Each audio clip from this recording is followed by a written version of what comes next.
பல நேரங்களில் நாம் ஒரு நல்ல வாய்ப்பை பயத்தாலேயோ இல்லை தயக்கத்தாலேயோ இல்லை ஏதோ ஒரு காரணத்துக்காகவோ இழந்துடுறோம். அதுக்கப்புறம் அதை நினச்சி வருத்தப்படுறோம். வணக்கம் and welcome to Pavis life changing stories. வாழ்க வளமுடன்.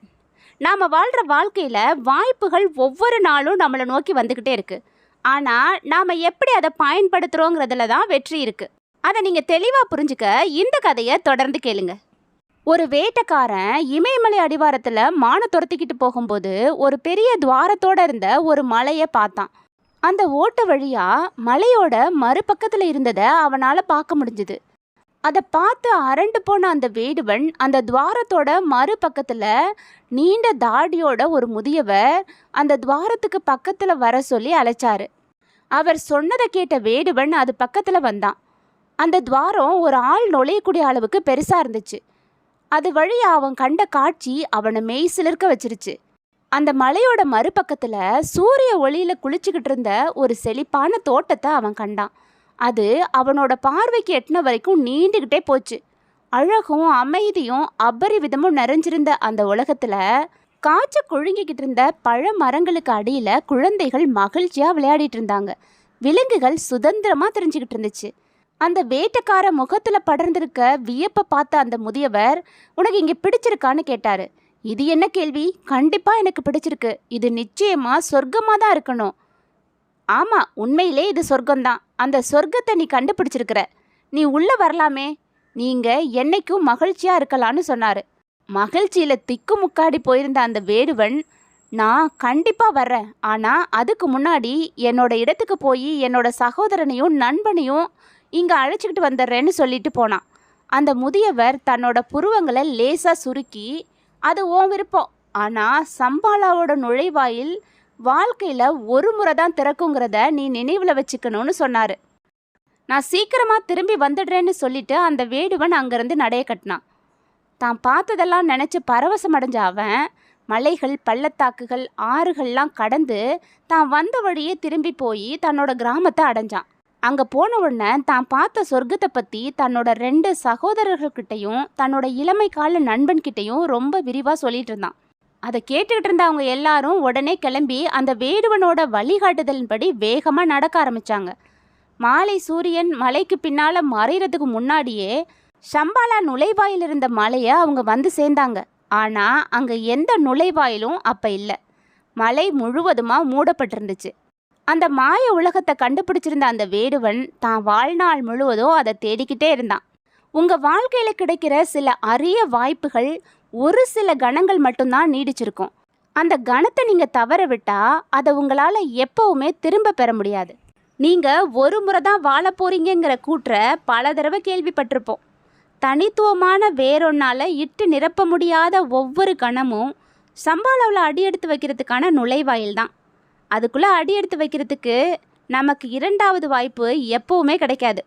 மனுஷங்கிற முறையில் நாம் எல்லாருமே இதை தெரிஞ்சு வச்சுருப்போம். ஆனால் நம்மளோட அன்றாட கவலைகள், கடமைகளில் சிக்கி நாம் இதை அப்படியே மறந்துருப்போம். இதை எல்லாத்தையுமே நம்ம மறந்துடுறோம்.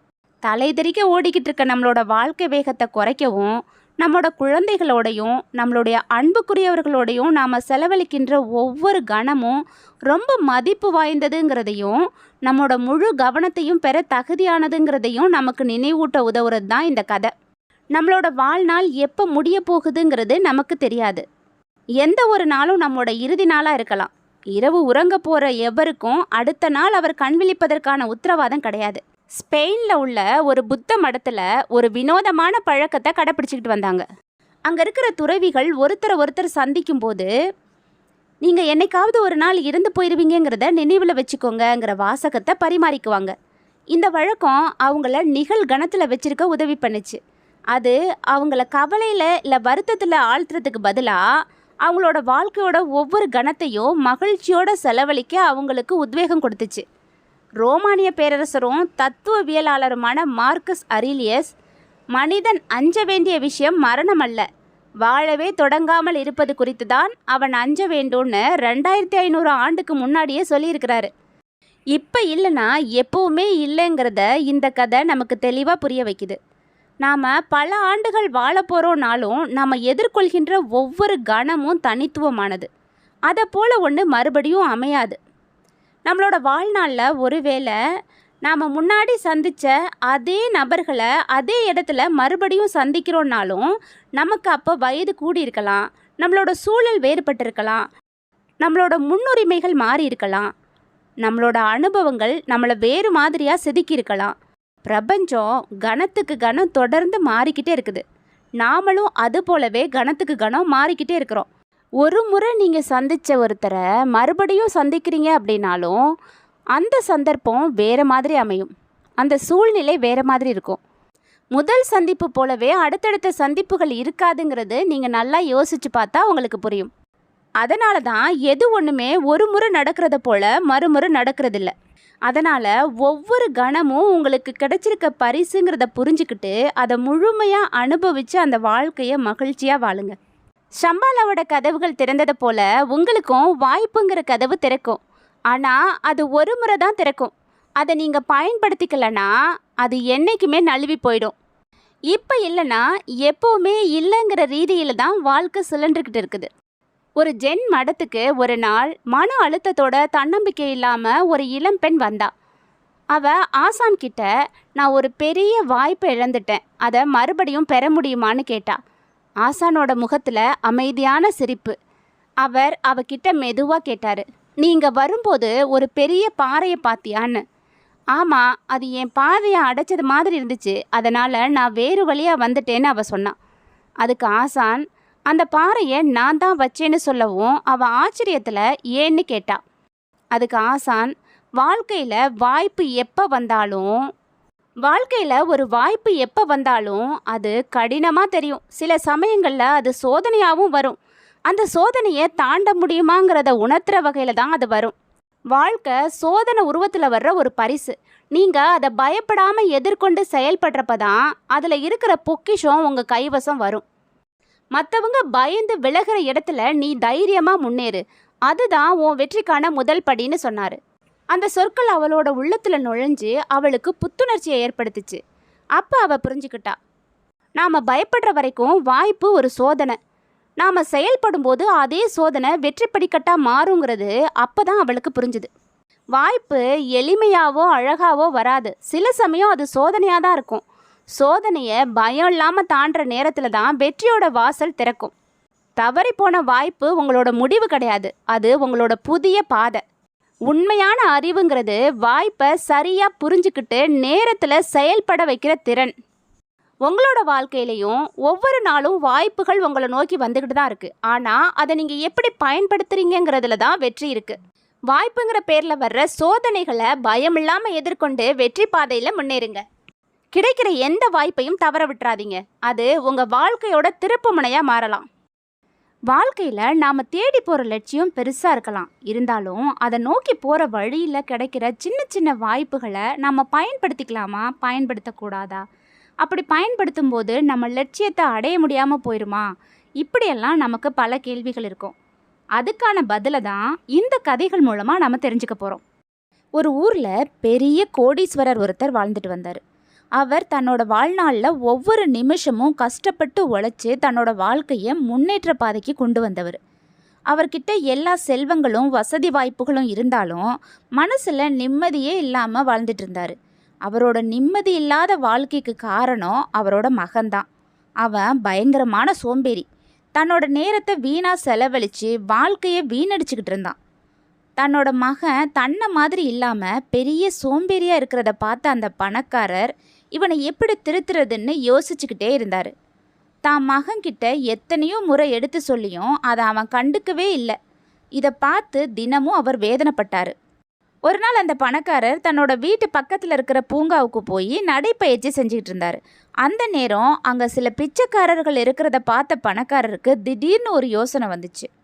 உடனடியாக தன்னோட காரை எடுத்துக்கிட்டு அவரோட வீட்டுக்கு போனார். அங்கே டிவியில் சினிமாவை பார்த்து விசில் அடிச்சுக்கிட்டு இருந்த தான் மகனை தன்னோட வர சொல்லி அழைச்சிக்கிட்டு காரில் ஏறி புறப்பட்டார். மகனுக்கு ஒன்றுமே புரியலை. தான் அப்பாவோட காரில் ஏறினான். கார் வேகமாக பக்கத்தில் உள்ள பூங்காவுக்கு போச்சு. பூங்காவுக்கு போனதும் அங்கே ரொம்ப நாளாக பிச்சை எடுத்துக்கிட்டு இருந்த 3 பிச்சைக்காரர்களை அழைச்சி ஒவ்வொருத்தருக்கும் 2 லட்சம் ரூபாய் பணத்தை தான் மகன் கையாலேயே கொடுக்க சொன்னார். மகனுக்கு ஒன்றுமே புரியல. இருந்தாலும் அப்பா சொன்னபடி அந்த பிச்சைக்காரர்களுக்கு பணத்தை கொடுத்தான். வீட்டுக்கு வந்த மகன் எதுவுமே புரியாமல் ரொம்ப குழப்பத்தில் இருந்தான். ஏன் அப்பா இவ்வளவு பணத்தை அந்த பிச்சைக்காரர்களுக்கு கொடுக்க சொன்னார்னு யோசிச்சுக்கிட்டே இருந்தான். தான் அப்பா கிட்ட இதை பற்றி கேட்டதுக்கு கொஞ்ச நாட்கள் பொறுமையாயிரு, உனக்கே எல்லாம் புரியும்னு சொன்னார். மகனும் அதை பற்றி அதுக்கு மேலே எதையும் கேட்கல. இந்த நிகழ்ச்சி நடந்த 6 மாதம் ஆயிடுச்சு. அதுக்கப்புறம் ஒரு நாள் தன்னோட மகனை காரில் ஏற்றிக்கிட்டு மறுபடியும் அதே பூங்காவுக்கு அந்த பணக்காரர் போனார். அங்கே அவர் கை நிறைய பணம் கொடுத்த 3 பிச்சைக்காரங்களில் ஒருத்த மட்டும் இன்னும் அதே இடத்துல உட்காந்து பிச்சை எடுத்துகிட்டு இருந்தான். அவன் பக்கத்தில் போய், என்னை ஞாபகம் இருக்கா? 6 மாதங்களுக்கு முன்னாடி உங்களுக்கு கை நிறைய பணம் கொடுத்தனே அப்படின்னு ஞாபகப்படுத்தினார். அந்த பிச்சைக்காரனும், ஆமாம், உங்களை எனக்கு நல்லாவே ஞாபகம் இருக்கு ஐயா அப்படின்னு சொன்னான். சரி, நான் உங்களுக்கு கொடுத்த பணத்தை நீங்கள் என்ன செஞ்சீங்க? உங்கள் கூட இருந்த இன்னும் 2 பேர் எங்கன்னு கேட்டார். ஐயா, நீங்கள் கொடுத்த பணத்தை வச்சு என்ன செய்கிறதுனே எனக்கு தெரியல. அதை வச்சு 2 மாதம் நிம்மதியாக சாப்பிட்டேன். பணம் தீந்து போயிடுச்சு. மறுபடியும் இங்கே பிச்சை எடுக்க வந்துட்டேன்னு சொன்னான். அப்போ உங்கள் கூட இன்னும் 2 பேர் இருந்தாங்களே, அவங்க எங்கன்னு கேட்டதுக்கு, அதில் ஒருத்தன் எங்கே இருக்கானே எனக்கு தெரியல, ஆனால் இன்னொருத்தன் இங்கே பக்கத்தில் உள்ள தெருவில் தான் ஒரு ஐஸ்கிரீம் கடை வச்சு நடத்திக்கிட்டு இருக்கான்னு சொன்னான். உடனே அந்த பணக்காரர் தன்னோட மகனை அழைச்சிக்கிட்டு அந்த ஐஸ்கிரீம் கடைக்குள்ளே நுழைஞ்சார். அங்கே கடை முதலாளியை பார்த்து, என்னை ஞாபகம் இருக்கான்னு கேட்டார். உடனே அந்த முதலாளி, உங்களை என்னால் மறக்க முடியுமா? உங்களால் தானே நான் இன்னைக்கு இந்த வாழ்க்கையை வாழ்ந்துக்கிட்டு இருக்கேன். நீங்கள் கொடுத்த பணத்தால் தான் ஒரு சின்ன கடை வச்சு படிப்படியாக உயர்ந்து இப்போ ஒரு பெரிய ஐஸ்கிரீம் கடையை திறந்திருக்கேன். உங்களுக்கு காலம் முழுவதும் நான் அடிமைப்பட்டவனாக இருப்பேன்னு அந்த நபர் சொன்னார். சரி, அந்த இன்னொரு நபர் எங்கன்னு கேட்டதுக்கு, நேராக போனால் அங்கே ஒரு சூதாட்ட விடுதி இருக்கும், அங்கே தான் சூதாடிட்டு இருப்பான். நீங்கள் தந்த பணத்தை சூதாடியே அழிச்சிட்டான். இப்போ அந்த பழக்கத்தை விட முடியாமல் காலையில் பிச்சை எடுத்து வர்ற பணத்தில் மாலை நேரத்தில் சூதாடுவான். நீங்கள் அவனுக்கு கொடுத்த பணம் வீணாகி அவனும் சூதாடி கெட்டு போனான்னு சொன்னான். இதையெல்லாம் கேட்ட அப்பா தான் மகனை அழைச்சிக்கிட்டு வீட்டுக்கு வந்தார். வீட்டுக்கு வந்ததும் அந்த அப்பா தன்னோட மகனை பார்த்து, நீ 6 மாதத்துக்கு முன்னாடி கேட்ட கேள்விக்கு இப்போ உனக்கு பதில் கிடச்சிருக்கும். நான் 3 பேருக்கும் ஒரே நேரத்தில் ஒரே இடத்துல ஒரே அளவு பணத்தை தான் கொடுத்தேன். அதில் ஒருத்தன் பணத்தை என்ன செய்கிறதுன்னு தெரியாமல் தின்னே அழிச்சிட்டான். இன்னொருத்தன் அதை வச்சு உழைச்சி முன்னேறி இப்போ நல்ல நிலமையில இருக்கான். இன்னொருத்தன் தீய பழக்கத்துக்கு அடிமையாகி தன்னையே இழந்துட்டான். உன் வாழ்க்கை மட்டும் இல்லை, எல்லாருடைய வாழ்க்கையுமே இது மாதிரி தான். இங்கே எல்லாருக்கும் சமமான அளவு வாய்ப்பு கொடுக்கப்படுது. அதை யார் சரியாகவும் புத்திசாலித்தனமாகவும் பயன்படுத்துகிறாங்களோ அவங்க வாழ்க்கையில் வெற்றி பெறுவாங்க அப்படின்னு அப்பா சொல்லி முடிக்கவும், முதன்முறையாக தன்னோட தவறை உணர்ந்த மகன் அப்பாவோட வழியில் உழைக்க ஆரம்பித்தான். இன்றைக்கி காலகட்டத்தில் போட்டி ரொம்ப அதிகமாயிருச்சு. அதனால் வாய்ப்புகள் அதிகம் கிடைக்கிறது குறைஞ்சிருச்சு. போட்டிகள் அதிகமாக இருக்கிறதுனால அதை அடையிறதுக்கான முயற்சியும் அதிகமாக இருக்கணும். கொஞ்சம் அலட்சியமாக இருந்தால் கூட நம்மளோட வாய்ப்பு இன்னொருத்தருக்கு போய் சேர்ந்துடும். இதை தெளிவாக புரிஞ்சுக்க இன்னொரு கதை சொல்கிறேன் கேளுங்க. ஒரு பெட்ரோல் பங்கில் 5 பேர் வேலை பார்த்தாங்க. பெட்ரோல் போட 2 பேர், சூப்பர்வைசர், மேனேஜர், இவங்களுக்கு உதவியாக ஹெல்ப்பர், இவங்க 5 பேரும் இருந்தாங்க. ஒரு நாள் கருப்பு பென்ஸ் கார் அந்த பெட்ரோல் பங்குக்கு வந்துச்சு. பெட்ரோல் போட வேண்டியவர் பெட்ரோலை போடாமல் அந்த காரையே பார்த்துக்கிட்டு இருந்தார். இதை கவனித்த அந்த கார் ஓட்டுறவர் வெளியில் வந்து, ஏன் பெட்ரோல் போடாமல் காரையே பார்த்துட்ருக்கேன்னு கேட்டார். அதுக்கு அந்த பெட்ரோல் போடுற நபர், இந்த கார் தான் என்னோட கனவு. என்னோட வாழ்க்கையில் எப்படியாவது இந்த காரை வாங்கணுங்கிறது தான் என்னோட லட்சியம். அதனால தான் இந்த காரையே பார்த்துட்டு இருந்தேன். பார்த்ததும் பதட்டமாயிடுச்சு அப்படின்னு சொன்னார். பெட்ரோல் போட்டு முடித்ததும் அந்த கார் வச்சிருக்கிற நபர் ஒரு கார்டை பெட்ரோல் போட்ட நபர்கிட்ட கொடுத்து, இந்த கார்டை வச்சுக்கிட்டு என் ஆஃபீஸ்க்கு வந்து என்னை பாரு, பிஸ்னஸ் எப்படி செய்யணுங்கிறத நான் உனக்கு சொல்லித்தரேன்னு சொல்லிட்டு அங்கேருந்து போயிட்டாரு. பெட்ரோல் போட்ட அந்த நபர் அந்த கார்டை கையில் வச்சுக்கிட்டு ரொம்ப நேரம் யோசிச்சார். பிஸ்னஸ் நமக்கு சரி வராதுன்னு முடிவெடுத்து அந்த கார்டை கீழே தூக்கி போட்டுட்டு போயிட்டார். சரியாக ஒரு 5 வருஷம் கழித்து அதே பெட்ரோல் பங்குக்கு ஒரு கருப்பு கலர் பென்ஸ் கார் வந்துச்சு. அந்த கார் ஓனர், என்னப்பா பெட்ரோல் போடாமல் காரையே பார்த்துக்கிட்டு இருக்க அப்படின்னு கேட்கவும், அதே பதிலை அந்த நபர் மறுபடியும் சொன்னார். உடனே அந்த கார் ஓனர், என்ன உங்களுக்கு ஞாபகம் இல்லையா? சரியாக 5 வருஷத்துக்கு முன்னாடி இதே பெட்ரோல் பங்கில் உங்கள் எல்லாருக்கும் ஹெல்ப்பர் வேலை பார்த்துட்டு இருந்தேன். அப்போது பிஸ்னஸ் செய்கிற ஒருத்தர் உங்ககிட்ட ஒரு கார்டை கொடுக்கறத நான் பார்த்தேன். நீங்கள் அந்த கார்டை கீழே தூக்கி போட்டுட்டீங்க. நான் அந்த கார்டை பயன்படுத்திக்கிட்டேன்னு சொன்னார். இதே மாதிரி தான் நம்மோட வாழ்க்கையிலையும் நிறைய வாய்ப்புகள் கிடைக்குது. ஆனால் இதெல்லாம் நமக்கு செட் ஆகுமாங்கிற பயத்திலேயே எல்லா வாய்ப்புகளையும் நாம் தவற விட்டுடுறோம். இனி அந்த மாதிரி செய்யாமல் கிடைச்ச வாய்ப்புகளை பயன்படுத்திக்கிட்டு முன்னேற கற்றுக்குவோம். அதுதான் புத்திசாலித்தனம். நம்ம வாழ்க்கையில் நம்ம எல்லாருக்குமே ஒரு லட்சியம் இருக்கும். அந்த லட்சியத்தை நோக்கி நாம் போய்கிட்டு இருக்கும்போது இடையில சின்ன சின்ன வாய்ப்புகள் நமக்கு வந்திருக்கும். அதையெல்லாம் நம்ம சரியான நேரத்தில் சரியாக பயன்படுத்தியிருக்கோமான்னு என்னைக்காவது யோசிச்சு பார்த்துருக்கீங்களா? ஏன்னா வாய்ப்புகள் ஒரு முறை நழுவ விட்டுட்டோன்னா திரும்ப கிடைக்கவே கிடைக்காது. இதை தெளிவாக புரிஞ்சுக்க இந்த கதையை கேளுங்க. ஒரு நாள் ஒரு அடர்ந்த காட்டில் ஒரு சிங்கம் வாழ்ந்துட்டு வந்துச்சு. அந்த சிங்கத்துக்கு கர்வம் கொஞ்சம் அதிகம். அன்னைக்கு சீக்கிரமாகவே எழுந்து வேட்டைக்கு கிளம்பிருச்சு. அந்த சிங்கம் என்ன நினச்சிச்சு தெரியுமா? காட்டுக்கே ராஜாவாக இருக்கிற எனக்கு யானை மாதிரி பெரிய விலங்கு கிடைச்சாதான் சரியாக இருக்கும் அப்படின்னு முடிவு பண்ணிருச்சு. யானையை காடு முழுவதும் தேடி அலைஞ்சிச்சு. போகிற வழியில் முயல் மாதிரி சின்ன சின்ன நிறைய விலங்குகள் போய்கிட்டு இருந்தது. ஆனால் இந்த சிங்கம் எதையுமே கண்டுக்கல. வேட்டையாடுனா யானையை மட்டும்தான் வேட்டையாடணுங்கிற எண்ணத்தில் சிங்கம் இருந்துச்சு. இப்படியே பல மணி நேரம் ஓடிப்போச்சு. இவ்வளோ நேரம் ஆகியும் சிங்கத்துக்கு யானை கிடைக்கவே இல்லை. இப்போ சிங்கத்துக்கு என்ன தோணுதுன்னா, பசி வேற அதிகமாக இருக்குது, அதனால் வழியில் மானோ நரியோ கிடைச்சா சாப்பிட்டுடலான்னு தோணுச்சு. நேரம் ரொம்ப ஆன உடனே சூரியன் மறைய ஆரம்பிக்குது. சிங்கத்துக்கு பசியை அடக்க முடியலை. ஒரு சின்ன முயல் கிடைச்சா கூட நல்லா இருக்குமேன்னு யோசிச்சுட்டு இருந்துச்சு அந்த சிங்கம். சிங்கம் இப்படி யோசிக்கும்போது இரவும் வந்துடுச்சு. ஆனால் சிங்கத்துக்கு எந்த இரையுமே கிடைக்கல.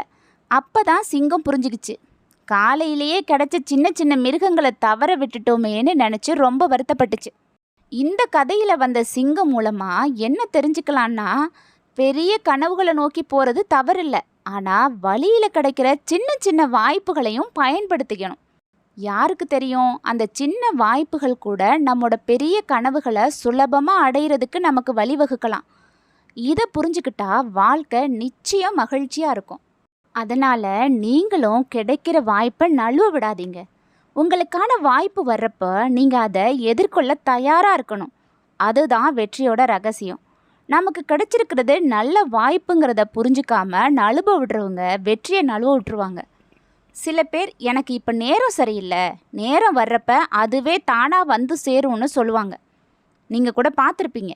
ஆனால் அந்த வாய்ப்பை சரியாக பயன்படுத்திக்கிட்டவங்க தான் வாழ்க்கையில் வெற்றி அடைகிறாங்க. தொழிலையும் சரி வாழ்க்கையிலையும் சரி வெற்றி பெறதுக்கு வாய்ப்புங்கிறது ரொம்ப முக்கியம். அதனால் நீங்களும் கிடைக்கிற வாய்ப்பை நழுவ விட்டுறாதீங்க. உங்களுக்கான வாய்ப்பு வர்றப்ப நீங்கள் அதை எதிர்கொள்ள தயாராக இருக்கணும். அதுதான் வெற்றியோட ரகசியம். வாய்ப்பை சரியாக பயன்படுத்திக்கிறதுக்கும் வெற்றி அடைகிறதுக்கும் ஒரு தொடர்பு இருக்குது. ஒரு அழகான இளைஞன் விவசாயி ஒருத்தரோட மகளை திருமணம் பண்ணிக்க ஆசைப்பட்டு அவர்கிட்ட போய் அனுமதி கேட்குறான். அதுக்கு அந்த விவசாயி அந்த இளைஞனை பார்த்து, இளைஞனே, நீ என் மகளை மணக்கணும்னு நினச்சா நான் வளர்க்குற 3 காளைகளை அடுத்தடுத்து அவிழ்த்து விடுறேன். அதில் ஏதாவது உன்னோட வாளை நீ தொட்டா போதும், என் மகளை உனக்கு மணம் முடிக்க சம்மதிக்கிறேன்னு சொல்ல அவனும் ஒத்துக்கிட்டான். மாடு அடைக்கப்பட்டிருந்த தொழுவத்தோட கதவு திறந்து விடப்படுது. முதல்ல ஒரு மாடு வந்துச்சு. ரொம்ப முரட்டுத்தனமான தோற்றம் கொண்ட அந்த மாடு சீறி அடித்து பாஞ்சு வந்துச்சு. அதை பார்த்ததும் இளைஞன் வாளை பிடிக்க தயங்கி அடுத்த மாட்டை பார்க்கலான்னு நினச்சி விட்டுட்டான். கொஞ்ச நேரத்தில் அதை விட பெரிய மாடு வெளியே ஓடி வந்துச்சு. பார்க்கவே பயங்கரமான தோற்றம். அவனை முட்டி மோதி கொள்றதுக்காக ரொம்ப வேகமாக ஓடி வந்துச்சு. இளைஞன் பயந்து இதுவும் வேண்டாம், 3ஆவதாக வர்றதை பார்க்கலான்னு முடிவு பண்ணி வேகமாக ஓடி பாதுகாப்பான இடத்துல நின்றுக்கிட்டான். ஓடி வந்த மாடு அதே வேகத்தில் வேலிக்கு வெளியே ஓடி போச்சு. 3ஆவது முறையாக கதவு திறக்க அப்போ வெளியே வந்த மாட்டை பார்த்த இளைஞன் முகத்தில் புன்சிரிப்பு வந்துச்சு. அவன் வாழ்க்கையில் பார்த்ததுலேயே இதுதான் ரொம்ப பலவீனமான மாடு. எலும்பும் தோலுமா பார்க்குறதுக்கே பரிதாபமாக ஓட முடியாமல் ஓடி வந்துச்சு. இந்த மாட்டை விடக்கூடாது, இதைத்தான் நான் பிடிக்கணும்னு தீர்மானித்து அதோட வாழத்தோட தயாராக இருந்தான். மாடு பக்கத்தில் வந்ததும் ஒரு தாவு தாவி மாட்டோட வாழத்தோட போனவன் அதிர்ச்சியாகி நின்றுட்டான். ஆமாம், அந்த மாட்டுக்கு வாழே இல்லை. நம்ம வாழ்க்கையும் இப்படி தான். அது பல வாய்ப்புகளை நமக்கு கொடுக்குது. சில வாய்ப்புகள் எளிதாக இருக்கும், சில வாய்ப்புகள் கடுமையாக இருக்கும். ஆனால் எளிமையானதை கண்டு ஆசைப்பட்டு மற்றது கடுமையாக இருக்குன்னு நம்பி அதை தவற விட்டுட்டா அதில் வெற்றி பெறக்கூடிய வாய்ப்பு இருந்தாலும் அந்த வாய்ப்பு மறுபடியும் நமக்கு வரவே வராது.